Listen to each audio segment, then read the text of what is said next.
and a very warm welcome on behalf of the Museum of Art and Photography and the Bangalore International Center to this evening's session, The Provocateurs. Joining us in conversation today are internationally renowned artists and my very good friends, Gilbert and George. Having met as college students while studying sculpture at the St. Martin's School in 1967, our agent provocateurs have been creating art together ever since. The backdrop and inspiration for much of their art is the East End of London, where they have lived and created art together for nearly 50 years. Art for all is the belief that underpins their art. They feel that everything can be a potential subject for their art, and they have addressed many facets of human existence, including, but not definitely limited to, sex, religion, corruption, racial tension, addiction, and even death. In calling themselves living sculptures, they have made art and life inseparable. Therefore, every conversation, every encounter in their daily lives is art. I vividly recall bumping into them while walking in an underpass in Hong Kong about 11, 12 years ago. And I exclaimed, "Gilbert and George," to which they asked how I knew it was them. Of course, it was because of their matching ties and tweed, which, as you can see even today, is how they're always dressed in public. We got talking and decided to have breakfast together the next morning, which paved the way to our long friendship. And ever since, no single trip of mine to London is complete without lunching together. My deepest thanks, Gilbert and George, for agreeing to come on board for this map talk. And we are so very pleased to be the very first Indian institution to host you on our platform. I'd also like to thank Anand from Signable, who is our sign language interpreter for tonight's session. And a reminder to the audience to send in any questions you have through the Q&A box below. These will be picked up towards the end of the session. Now, without further ado, I would like to hand over to Shilpa Vijayakrishnan, who heads the education and outreach programming at MAP. And I'm as excited as all of you to learn more about their ever-expanding practice and distinctive style.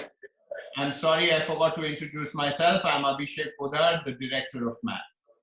Really looking forward to hearing both of you, Gilbert and George. Now, handing over to Gilbert.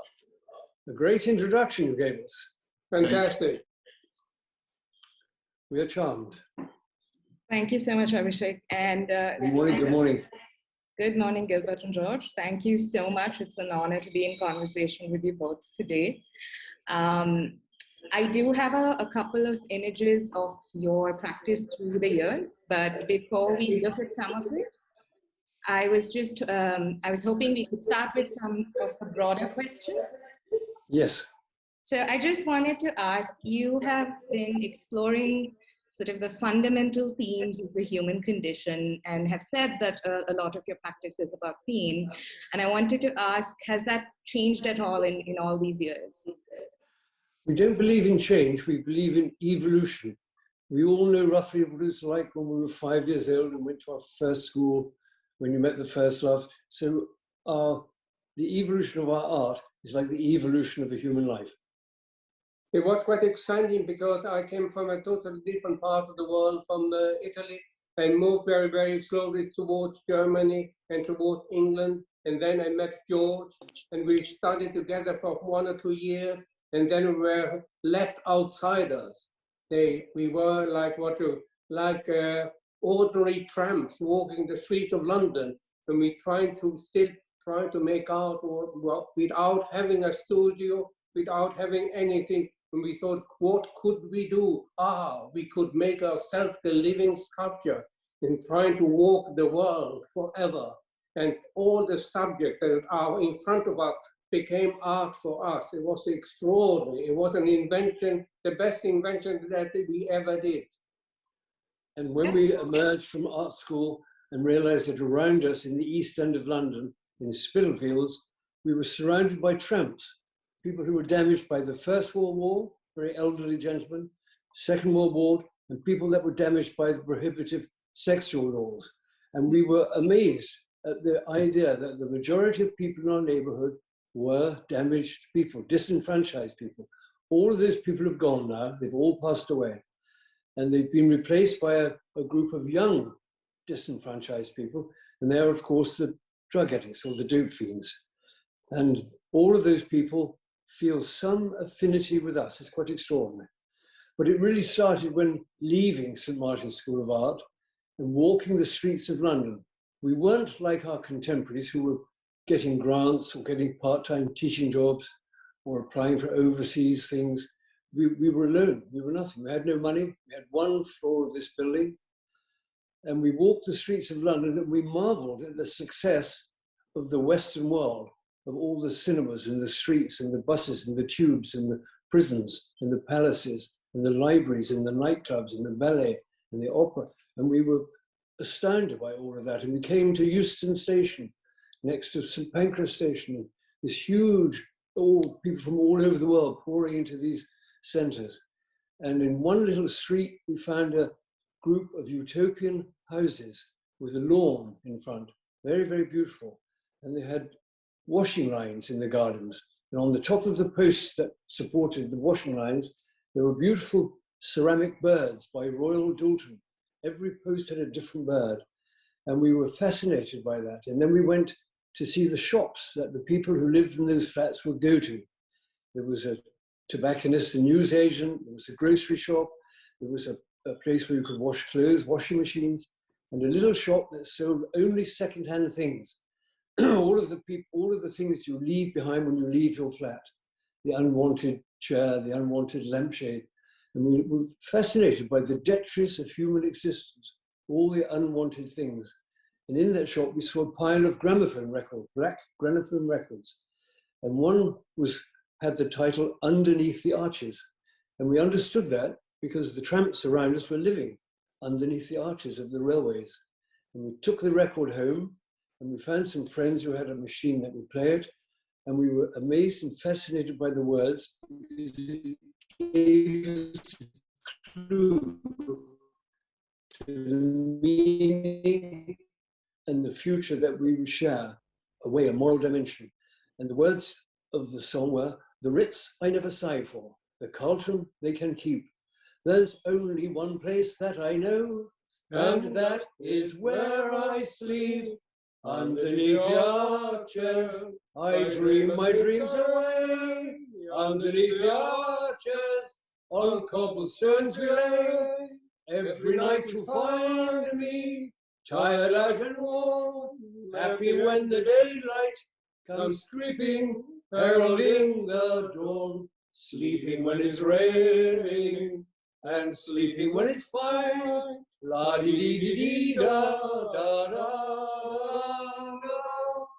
Pavement is my pillow, no matter where we stray. Underneath the arches, I dream my dreams away.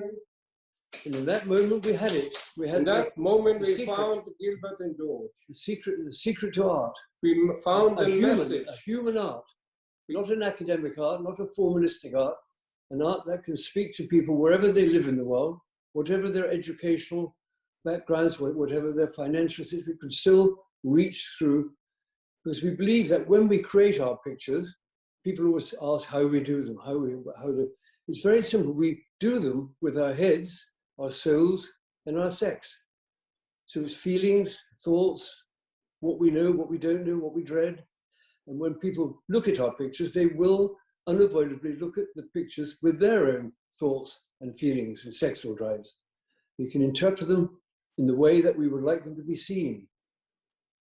But firstly, thank you so much for that performance. That was wonderful. And I'm sure there are lots of smiles and perhaps some applause that we can't hear since this is an online event. But this was a great place to start because I did want to briefly talk about singing sculpture. And I had a image, if you just bear with me, I'll share my screen. And I just wanted to talk about the fact that this was something that you did more than once. And I wanted to ask if, two things actually. One, was there a specific reason Sorry, my apologies. There's a bit of an echo at my end. Fine. One, I just wanted. Can you repeat the question? Yes. Was there a particular reason that you had decided to paint yourselves? And was there anything that you did different in each rendition of the time you did the Singhi sculpture? No, it started out at the beginning that we did it in all the art schools, you know, because we wanted to go back to the art to say to them, we are still alive. We are not, we didn't disappear. So we used to do them for 2 minutes only. But one day somebody, Conrad Fischer, who was at the time the biggest dealer for modern art in the world, for younger artists, invited us to go to Düsseldorf to do the singing sculpture, or the living sculpture, you used to call it. And we went there, and by accident, the show was the whole day. So we started to do it at 10 o'clock in the morning until the evening, non-stop, up and down trail. And we wanted to remove ourselves from the viewer. And so we created this idea of multicolored heads to become a beautiful living sculpture. It was extraordinary, unbelievable. And it took over all Europe, all over Europe. We went to city to do underneath the arches. And then we took it to America, then we took it to Australia, then we took it even to Japan. It was extraordinary. And we feel we are still the living sculptors. We never change that. We are the center of our art, that's it. The singing sculpture was the best introduction to the world that an artist could possibly have. We were very, very lucky in a way that we were living in the poorest part of London, so we had these tramps to have a thought about. We were only living here because it was the only part of London we could afford to live in. So it's always bad luck leads to good luck, and it's always been true in our case. So I wanted to also ask you, when you talk about the fact that you are both the art and the artist, what has that really meant in terms of what does that entail for you? I think it's mainly based on the moral dimension, because we believe, we tell all of our young friends who grumble about everything, we say we're living in the most privileged moment the world has ever known. There's more advantage, more achievement, more ability, more everything than ever before. And we believe that the artists are a huge part of that. Culture made us safe and free. If you look at the atlas and see the world on one page, reading from left to right, the only places in the world where you are safe and free are the democracies. So from left to right, we have North America, Europe, India, Australasia. You can be safe and free in those territories. In Latin America, you are in the hands of dictators and the church. In China or in Russia, you're at the hands of dictators. Not all, but most of Africa is in the hands of dictators. So being safe and free, we think, is partly a cultural invention. And we are part of that, to develop that, to see every day, every moment, how we can go forward, how we can advance that cause, that great cause. I mean, for us, it's very simple. We are alone here. We don't believe in gods. We only believe in humanity. We only believe in the human person that is next to us. We never want to believe in artificial gods. Right.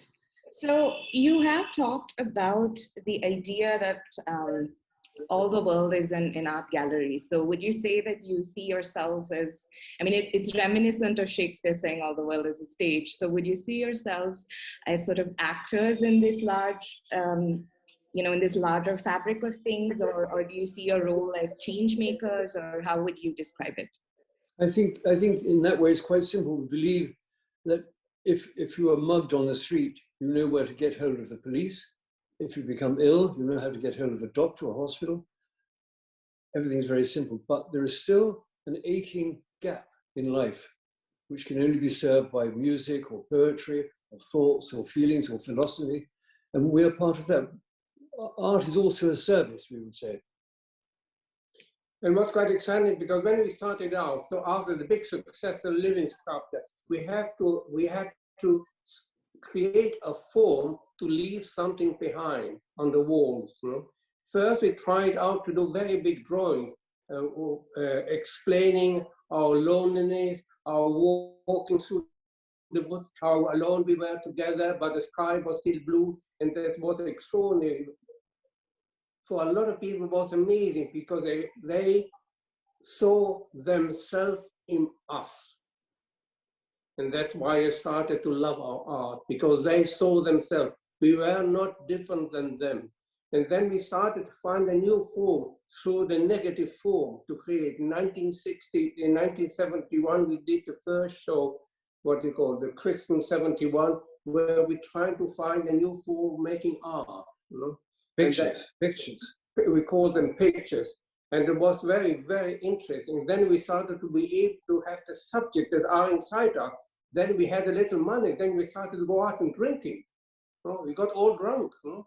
With all our friends, all exciting, all over England, East End of London, all the artists were all excited, drunk and all that. And we were able to use that subject to make amazing photo pieces. We used to call them that time, but now we call them sculpture. And so that evolved, like all what was inside,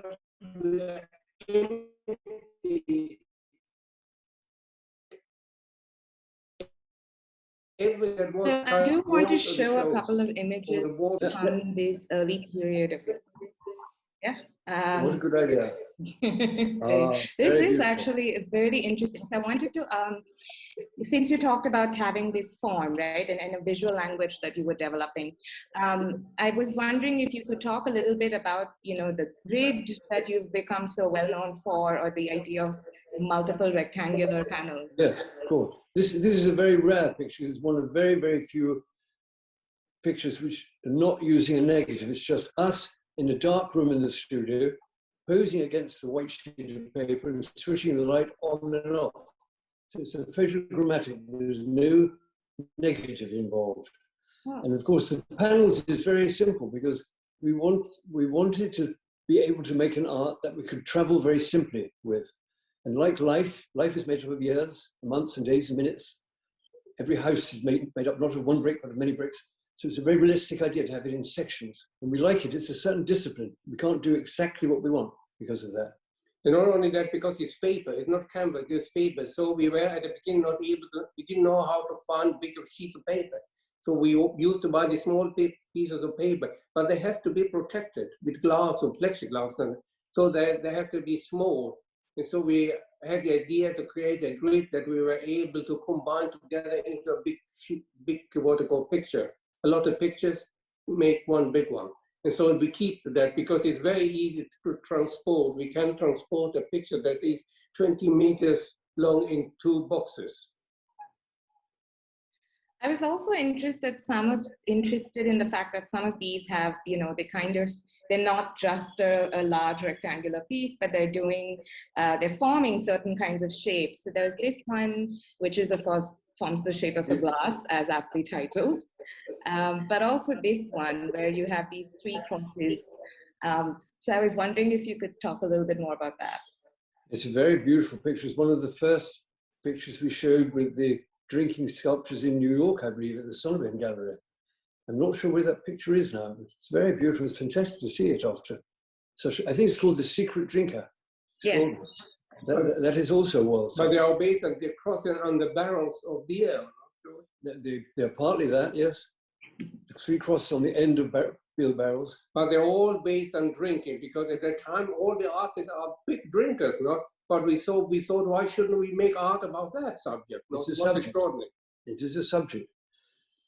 We are never looking for subjects really because as we step out of our house, people think that we're artists who deal with the East End of London. Well, it's not really true because as we step out of the house in the morning, we are stepping into a French street. Oh, that's a beautiful picture. Extraordinary. Cherry blossom. Yes. I think we began to be very interested in and use the bamboo because we used to go to the cinema clubs in Soho, which only had the Hong Kong movies. And we were fascinated by all these honorable monks doing very dangerous fighting. And then we found out that in Japan, cherry blossom is the same word or the same meaning as the first young soldier who goes forward and is the first to fall. And we felt we were like that. We felt we were fighting for a new vision. We were fighting a new way of making art. We are fighting, even we felt we were the loneliness was extraordinary because we didn't fit in a certain artwork. So we were able to create something completely different, but it was a big, what they call, magnet for succeeding in that time. It was extraordinary. Right. I did want to also ask about, this is a cherry blossom too again. So I also wanted to ask a little bit about the sort of symmetries and that you see, you know, with the posing and the left to right, even these images where it looks like they're coming together or going apart. And if that is something that you see still resonates to you today. This is how we can use thought projection with images. You used to have thought projection in the theatres with a fake system for believing you could find out what people were thinking. But we think we can do that with pictures. We can have pictures and symmetries and colours that can transfer thoughts and feelings to the viewer, things that cannot be done with words alone. The fire in this one, for instance, is extraordinary. So is the feeling you're trying to transfer one of violence here? We're suggesting thoughts and feelings which the viewer can agree with or disagree or combine in some way. On a very simple case, if you read a detective novel, you can side with the police or the robbers. It's a picture for you to think about and feel whether it applies to you. We never take an image of what they call of a landscape. Every artwork that we make is all the image that is inside ourselves. Levels. There are different levels that are in our brain. There is never a one image that what they call, a lot of artists, what they call, like Van Gogh, they take one image, they paint a landscape. We never did that. We always paint layers that are inside ourselves, what we feel like. Maybe here we have a hangover, I don't know. Or we're feeling that what you call life is burning outside. Life is not so good. We are already depressed because maybe we drink too much, all the stuff. So these are all feelings that are inside ourselves. As every human being, when we get up, he doesn't see a landscape very clear. He sees a landscape with all his emotions that are inside. Is he poor? Does he have money? What they call, is he in love? Or what they call, does he want to go away, disappear? These are all feelings that when you travel the world, you have inside. And that is part of our, always have to be part of our art. When we open the door of Fornia Street, how we feel that day. When a person walks in front of us, does he have a big rucksack now? Yes. So that all this emotion of living, death, hope, and I fear that are always in something inside of us. How do we feel when we get up in the morning? That's extraordinary. The human condition. Yes, so you would say that emotion is what drives you to create art, but also what you hope will drive your viewers to experience your art.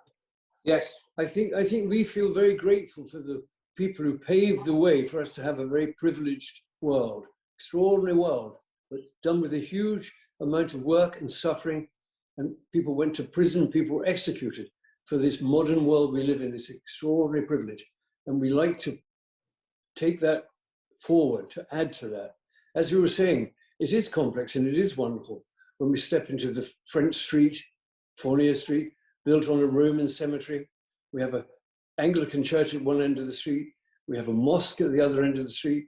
We have a Portuguese synagogue within 2 minutes walk. Everything is very complex and elaborate, and we like that. We think it's fantastic. We have Liverpool Street Station. The center of the universe. We can walk to the cemetery where William Blake is buried, where Daniel Defoe is buried, and where the writer of the most famous, least read book, Pilgrim's Progress by John Bunyan, is also buried. But only William Blake gets flowers. It's very interesting. But thank God for the enlightenment, when we are able to think for ourselves. Step aside from religion. Mm. So the become human and responsible.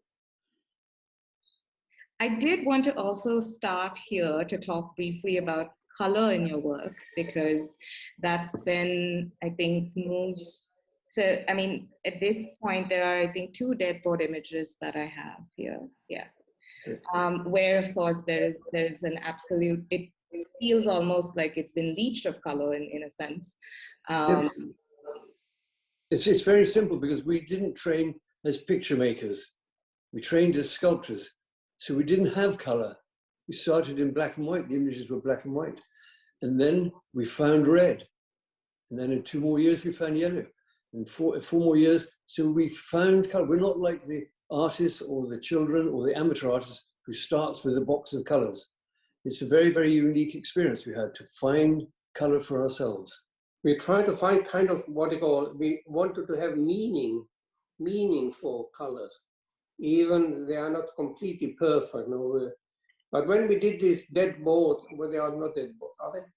Dusty corner, dead boards, all the stuff. When we already became very lonely in our house, you see, we have this empty room, the floors, the ceiling, everything is falling into like a prison that we created for ourselves, a lonely prison that we never looked out.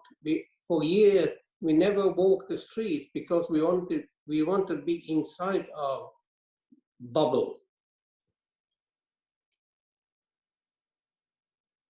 So dead boards. Those are the extraordinary. Yeah, the postcards. Dead boards is amazing. Do you also want to maybe tell us a little bit about the boards themselves? Like you said, I mean, you mentioned that they were, of course, your house. Dead boards is a very good story. When we had the first exhibition of dead boards in America, and before the show opened, we got the design for the invitation card and sent it over by courier. And they opened the envelope so fast and were so excited to find out they misread it. And they ran around the gallery saying, "My God, Gilbert and George coming with dead broads." Very American. But they're extremely beautiful, very lonely pictures. They explore a kind of loneliness which most people understand. Everyone's life has an element of loneliness, a large area or a narrow area, but it is a line of human existence that everyone in the world can share. The empty ball. And it's very nice that we can explore it. I remember a gentleman stopped us who said that he'd bought a dead boards picture many years ago, and that it had been an enormous solace to him, comfort to him, when his wife had died. Now, we don't know exactly how that worked, but we were very pleased that it had some help for some extraordinary experience. I think it's very simple. We are like everybody else. Yes, that's why they speak. That's why they speak. The floorboards speak to people. What does the funeral service say? Dust to dust, ashes to ashes. No, it seems particularly poignant actually in our given time, where I think we've all been isolated, perhaps lonely, perhaps overwhelmed at different points in the last year and a half. So I do see what you mean about it having a certain sense of universal resonance. Very good. I also did want to briefly look at some of these Indian postcard works that you have. Fantastic. Yes. Looks like gold. Extraordinary. These, of course, have a lot more color, so I was quite interested in that. And the fact that... Oh, that's beautiful, amazing. It's a long time since we've looked at these.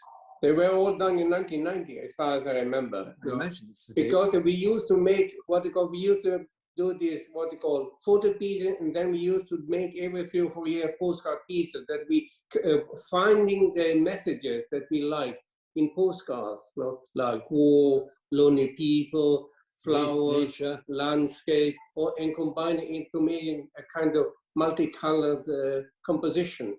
And then we started to see I think they were quite interested in the chakras when we did these ones in 1990. And we were able to we found landscape, humans, and what else, and churches or monuments and stuff like that.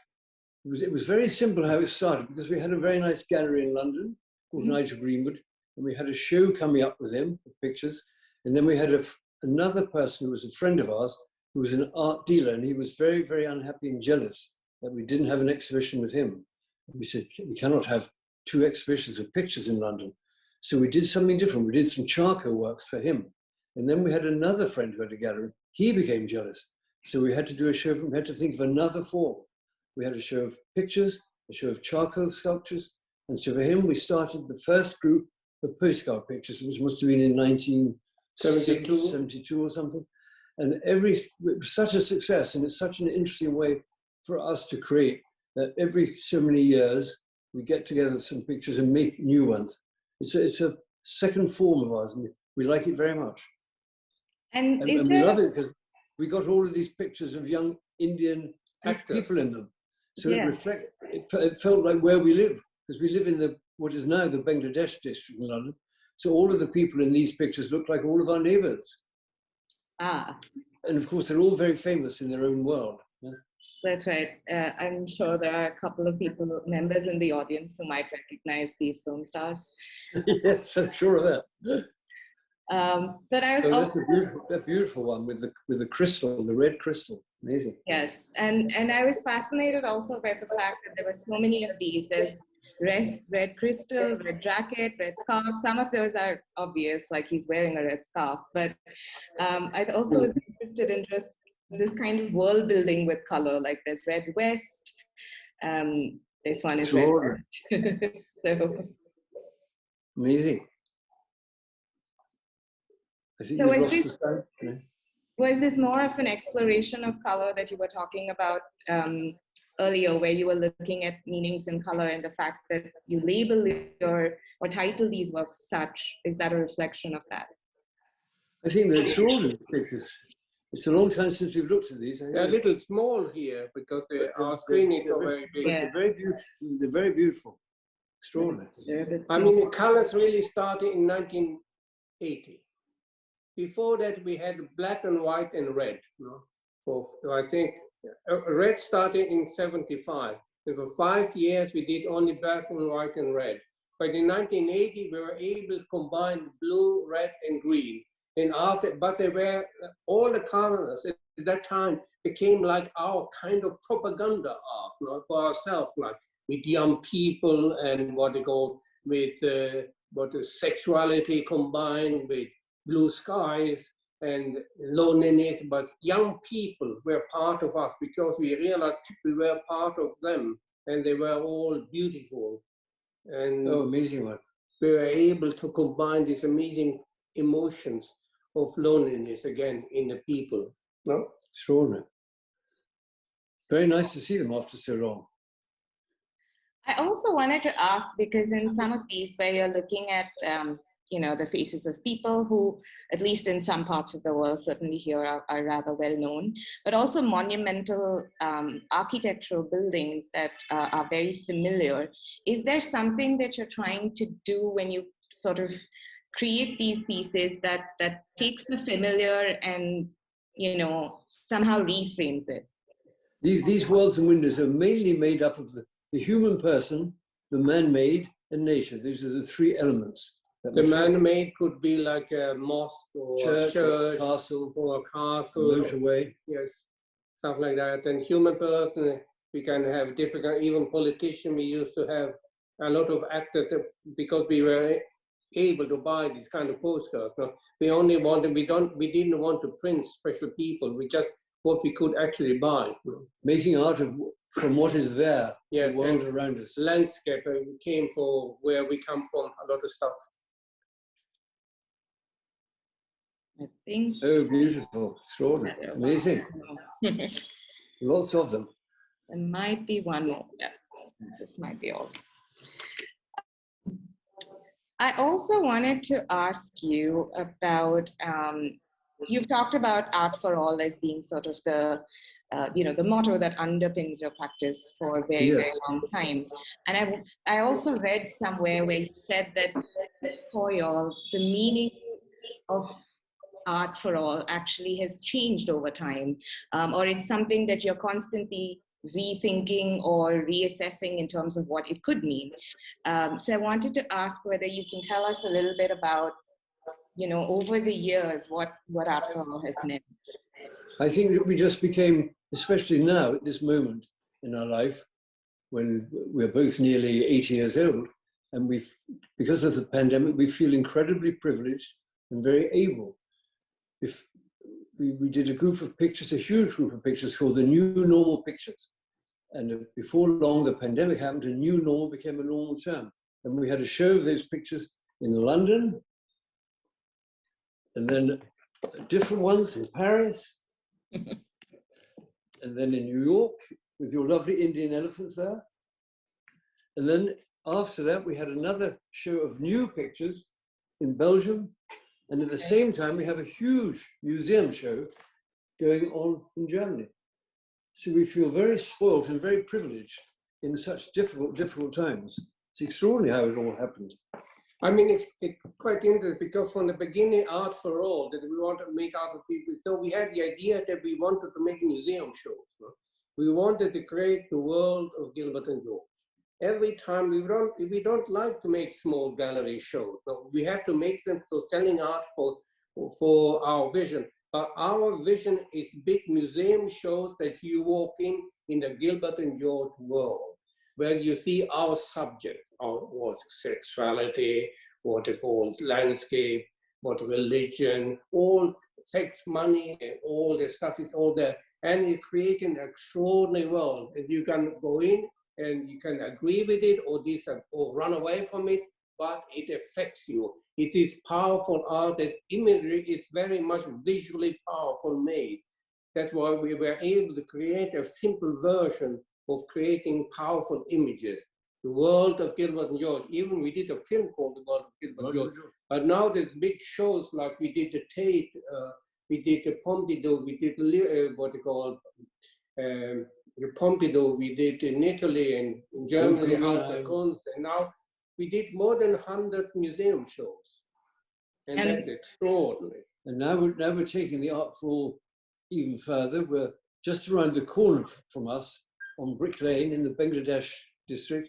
We're building a foundation, a beautiful building which exists. It's an antique building with a very beautiful courtyard. We've designed the gates for it, and we will have a space there, three galleries, so that we can live forever. It'll be so anyone who comes to London from anywhere in the world knows that somewhere in London they can find some of our pictures. Because we don't feel anymore the museums are doing the right job. They're all what you call fashion orientated, so they have no time for all the artists, only certain woke artists are in now. So we will never be able to show in these big museums because they're always towards some fashionable stuff.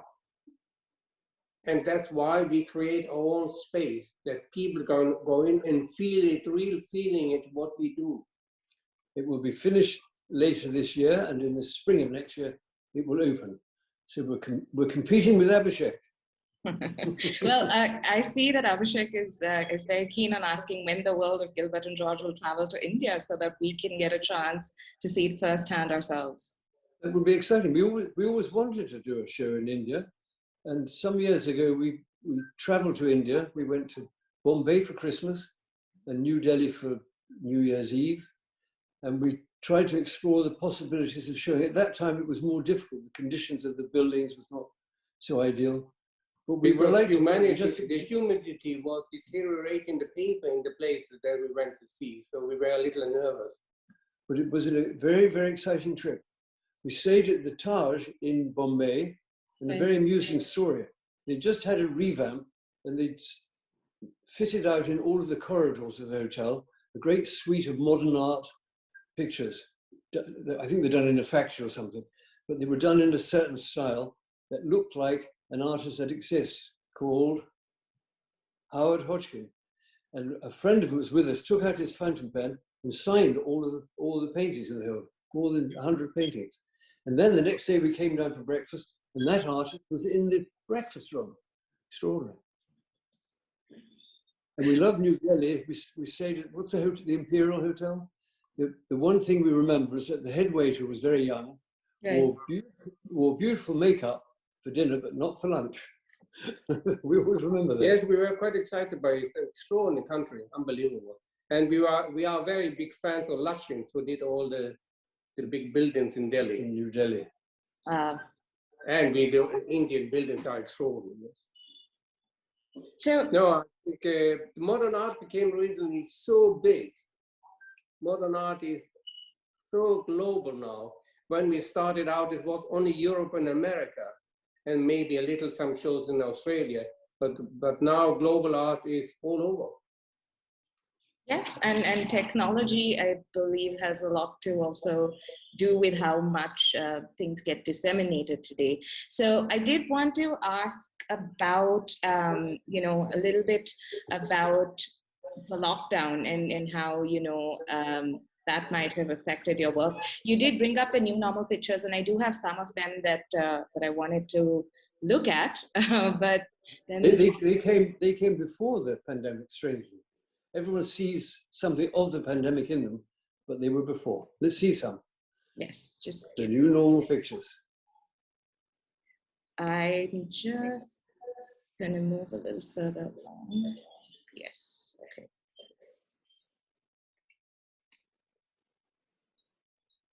Art across the world. It's extraordinary. Yes. So, That's extraordinary. so I ask about the balloons, but also I think the first thing when you kind of look at them, all of these images, the first thing seems that they're really lurid in color, and they kind of pop at you, and they're really loud and sort of quirkily bizarre.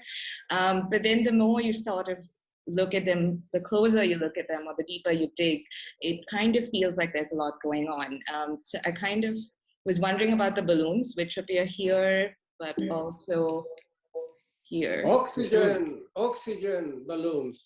The balloons in these pictures, because of the pandemic, became part of the respirators that were being used in all the hospitals all over the world. But that wasn't how they started in our pictures. They started in our pictures because a few years ago we did the pictures called the scapegoating pictures, which had the gas cylinders for nitrous oxide, laughing gas. Because all around our neighborhood, every night there are parties with laughing gas. And they all use balloons for that. But when we did those pictures, we didn't want to include the balloons. We just wanted the bombs. And now we feel we can use the balloons. And of course, they did take on new meanings because of COVID-19. That's an extraordinary one, in the pink. And these are the little bags which are on the street, wherever you walk in London, especially in East London. You see, it says Marley Walk, Bob Marley. Mm-hmm. Marley Walk is a real street, and that predates Bob Marley. Right. It's frightening is because you feel that young people are not satisfied just for living. They need something more. So all in front of our house, in the morning when we get up, you see all these little bags, leftovers. And we love it we love that 3 are outside and 2 are behind bars. Yeah, yeah. So this, again, is number 12. I understand that this is actually at the doorway to your house. This is the person you see in the image is somebody you know and interact with on a day-to-day basis. It's a person we've known for many years. He comes more or less every day. He's called George Crompton, another George. And he comes from the north of England, from a very grand town, Durham. He was christened in Durham Cathedral. And he's I don't know how you would describe him. He's not a tramp exactly, but he's a unable person. But he's a very good person, a very happy person. And we became very fond of him. He comes regularly to see us. He was here today, this morning. He came this morning. He walked, I think, 1.5 hours for a cup of coffee. So it takes us back to what when we see George, we realize we are quite normal. He's thinking and feeling and has his moral issues the same as all of us, but leads a very, very different life. So I was also Priority confused by priority feed. Yeah. So what exactly is happening here? Is it that because it feels quite like things are unbalanced. Here's our local bus stop. We do take buses from time to time. And you see it says SG kills. And we told all of our friends, and all of our friends said, how strange, SG kills. And we thought maybe it means some galleries kill. And somebody else said Serpentine Gallery kills. And then we found out it doesn't mean that. It means 5G kills, which is an entirely different thing. But this is a bus stop. We used to walk every night to our restaurant, but now we are taking a bus every night. So I think George was quite exhausted that day. It's not a true to life picture, but it is true to human condition picture. Exhaustion, everyone understands. Traveling, everyone understands. Taking a bus, everyone understands. We like to feel it's something that everyone can feel in some way. So you talked about taking the bus to your favorite restaurant. So I just wanted to ask you about the fact that you have been frequenting. I understand you have like favorite cafes and places you've been frequenting for decades, and you seem therefore like creatures of habit, right? With the tweed suits and the same places that you go for lunch or for dinner or for breakfast, and yet your art is constantly about doing something new. Do you see that as something that is contradictory or paradoxical at all? No, we don't feel that. We feel that the more organized we are in our life, how regimented we are, how crisp and clear and tidy we are, the more elaborate we can be with our making of pictures. I think that's always been the case with us. We need time to be free to explore, not time to go shopping or to be cleaning or doing things. We need our head free, like a huge desert laid out in front of us, in which we can create pictures. Yes, we want an empty space in front of us. So we never, like our entire life, we never cooked. We never cleaned. No car. No car. No holiday home. No mobile phone. But so for 30 years, we used to go to a little cafe at the end of our street every single day in the morning and lunchtime. It was extraordinary. But then he retired. So now we found other ones that are just like that. And then we used to go to many times to Indian restaurants for years. Every night we used to go to the Indian restaurant. Then we moved to a Korean restaurant for maybe 10 years every night. And now we're going Turkish restaurant every single night. So we are totally free people. We don't have to think only about making art. And we do a lot of art because all our art is made by us without assistance. We only have one helper, that Yui Gang that we found in Shanghai in 1993 by accident. And he became our big friend, and he's more important to us than our mother. He's the chief of staff. He's the chief because he's the only one we've got. And I think it's extraordinary that we are able technically in every way to create our feeling. We don't want any other person being part of creating that forceful images that we try to make. That's why we don't agree with all these artists with full of a system. How can they make emotional art when they are not doing it? I had one last question to wrap up before we turn to audience questions. So I wanted to ask about the use of language in your work, because there's a lot of punning that happens, like this work is part of your new 13 Earthly Pictures show, which I found, where it says barred, and then you have very obviously the bars, or this one that says lunged, where you seem to be lunging forward with something that looks like lungs or bits of lungs happening in the back. You're right about that. From the earliest day, we realized that we didn't want to be weird artists who did things like Untitled Number 5. We found that was absolutely silly. You can't go into a bookshop and choose a book from untitled volumes. You can't have a packet of cigarettes without a brand name on it. And so we wanted to be normal and have a title for every picture. And it's very good. People can refer to a picture. Dead boards, dusty corners.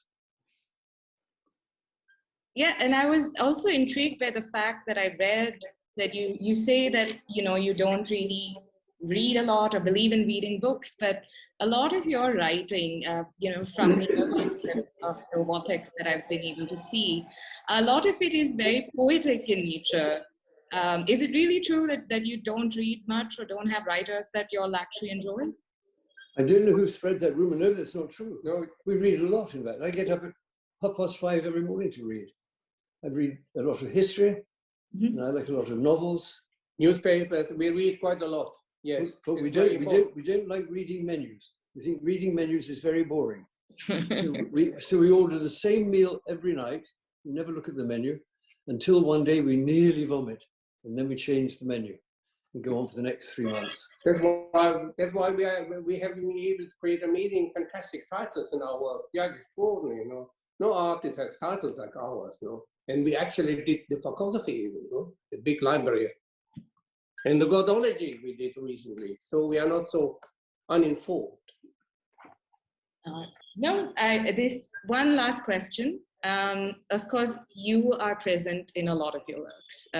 That is something that you are known for, and you're central to your artworks in that you are inserted into the work as part of that narrative. And I just wanted to ask, is this metaphorical? Is this meant to be autobiographical? Is it a mix of both? We like to think that every picture we created is from us to the viewer. It's like a visual love letter from us to the viewer. Therefore, it always has to be by us and of us and signed by us. Every Dickens book is by Dickens. Every Van Gogh painting is a Van Gogh. Every quote from Oscar Wilde is Oscar Wilde. If you walk onto the streets of any city in the world and say Charles Dickens, even the people who never read a book, something of that man's life will come into their mind. It's a message from us to the viewer. But it is, as long as we're here, we're speaking artists. I think it's like everybody else, only that we made ourselves the center of the art. So walking through life to the end became our visual art. And we were able to express our emotions that are part of our life. So it is a journey towards the end. And it's extraordinary that we are able to do it without having to use anybody else's art. We feel very privileged to be able to do that. I'm going to quickly pick a couple of audience questions. So there's one from Indra Chandrasekhar, who says, oh, the intensity of color in the balloon pictures. How do you actually achieve that? I don't think when we go to the studio, we never go with ideas. We go completely empty-headed, zonked, blind, deaf, and how we are inside at that moment, how we are this year, this month, that day, is how the picture has to be. We don't like the idea of thinking, what should we do in the studio today? That wouldn't work at all for us. It has to come out from inside of our life.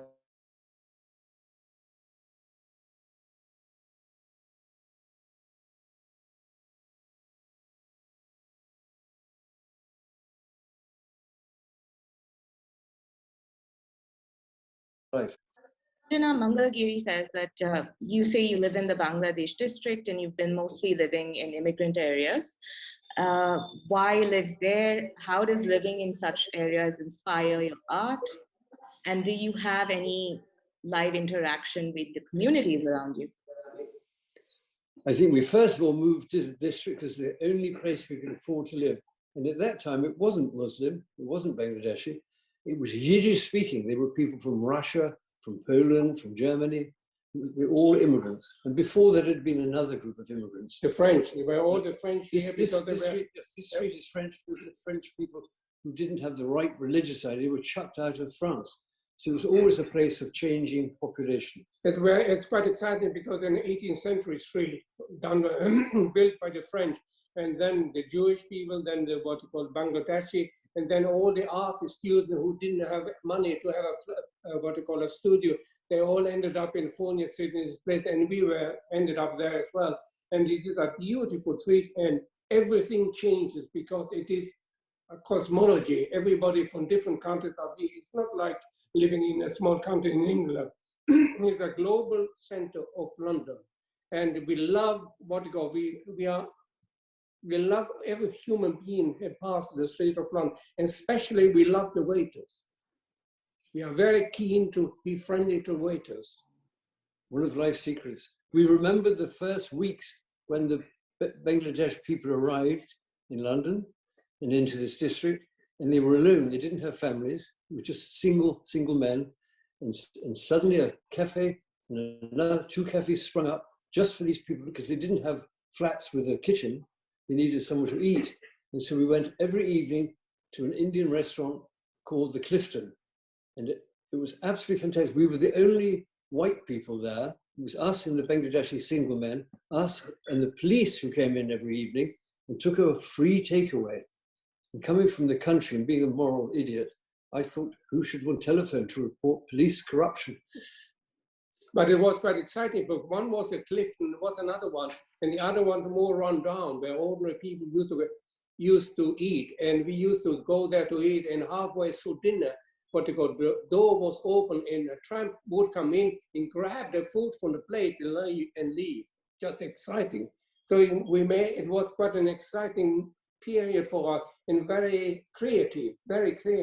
And we still love it so much. It hasn't changed. It's just what you call changing every time in a different way, but it's all brilliant. The owner It's of the global. global. The owner of the Clifton restaurant went to prison twice.